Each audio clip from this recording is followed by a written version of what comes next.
Oke, baik. Assalamualaikum warahmatullahi wabarakatuh. Eh, Hari ini mata kuliah kita terkait dengan Q. Kalau minggu lalu bahasanya yaitu tentang stack, jadi kali ini tentang Q.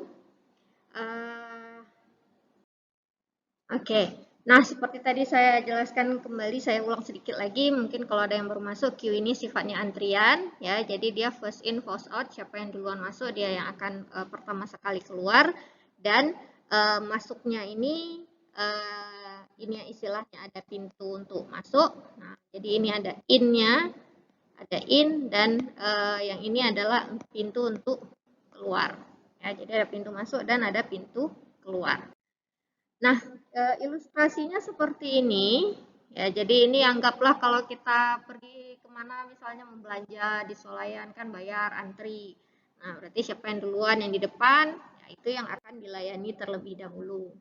Kan jadi apa namanya konsepnya itu memang seperti konsep di dunia nyata. Queue yang ada di struktur data ini konsepnya sama persis seperti queue yang kalian kenal juga di real life-nya ya, di dunia nyatanya itu sama. Oke, nah di dalam struktur data, queue ini sebetulnya bisa kita buat pakai array dan juga bisa kita buat dengan menggunakan linked list. Nah, karena kita belum belajar linked list, minggu depan insya Allah baru kita menggunakan linked list.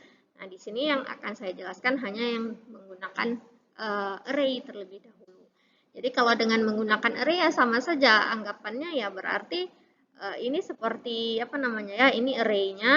Nah, kemudian kita ilustrasikan seperti ini. Nah, ini adalah jadi kalau ini adalah suatu pintu. Nah, ini pintu masuk berarti ini pintu masuk maka dia akan masuk kemari dulu. Nanti berikutnya pada item yang berikutnya lagi pada item yang berikutnya lagi. Tempat yang berikutnya lagi. Ya, kemudian yang pertama keluar berarti yang akan keluarnya dari arah sebelah sini. Ya. Nah, sehingga pada Q ini ya pada Q ini ada dua variabel penting yang digunakan untuk apa istilahnya ya, untuk mendata mana bagian depan dan mana bagian belakang.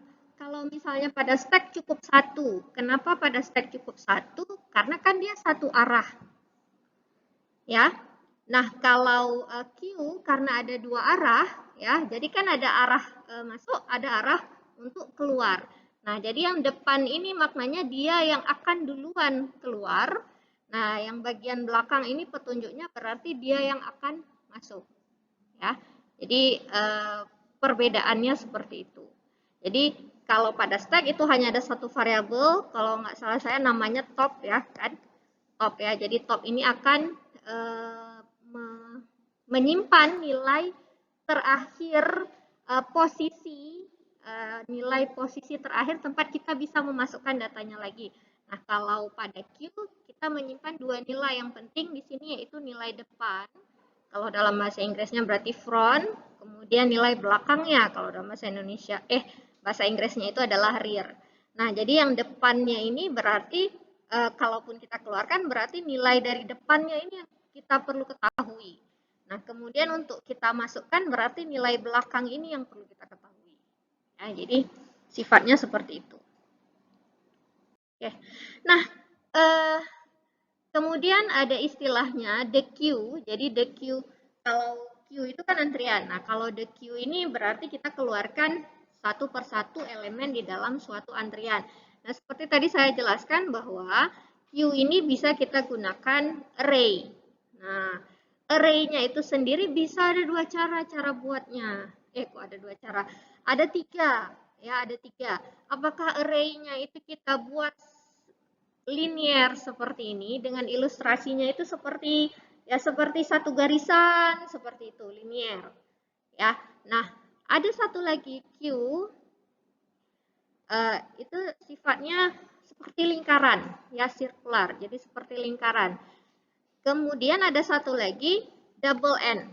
Nah, kalau double N ini berarti dua ujung. Memang Q itu sifatnya dua ujung, tapi yang dikatakan makna daripada double ended ini maknanya pada satu pintu ini dia bisa masuk, dia juga bisa keluar. Nah, itu makna daripada double ended. Jadi ada 3 cara kita membuat queue. Nah, queue ini kalau pada dunia nyata sangat sering kita jumpai. Pokoknya kalau udah ada apa-apa yang memerlukan kondisi ramai orang untuk mendapatkan jasa sesuatu atau barang sesuatu atau apapun itu, nah itu biasanya pasti kita akan mengantri. Apakah itu seperti di counter tiket, ya, di rumah sakit, klinik, di jalan tol, di bank juga ya, kemudian counter swalayan. Nah, operasi pada queue ya, operasi penting pada queue yaitu proses insert dengan delete. Nah, delete-nya atau remove sama saja. Nah, insert itu berarti kita masukkan item yang baru ke dalam queue ya pada bagian paling belakang. Kemudian delete berarti kita keluarkan item di dalam queue pada antrian yang paling depan. Jadi yang paling depan yang duluan keluar, kemudian kita masukinnya itu dari belakang. Ya, kemudian ada operasi tambahan yang lainnya yaitu pick front. Jadi pick front ini seperti pada stack ya. Pick itu berarti kita melihat aja, kita tidak mengeluarkan, kita lihat saja. Nah, itu pick front. Kemudian ada is empty. Nah, ini kita untuk mengetahui apakah suatu queue itu kosong atau tidak. Kemudian is full. Nah, kita mau tahu apakah queue yang kita buat itu sudah penuh atau masih bisa diisi.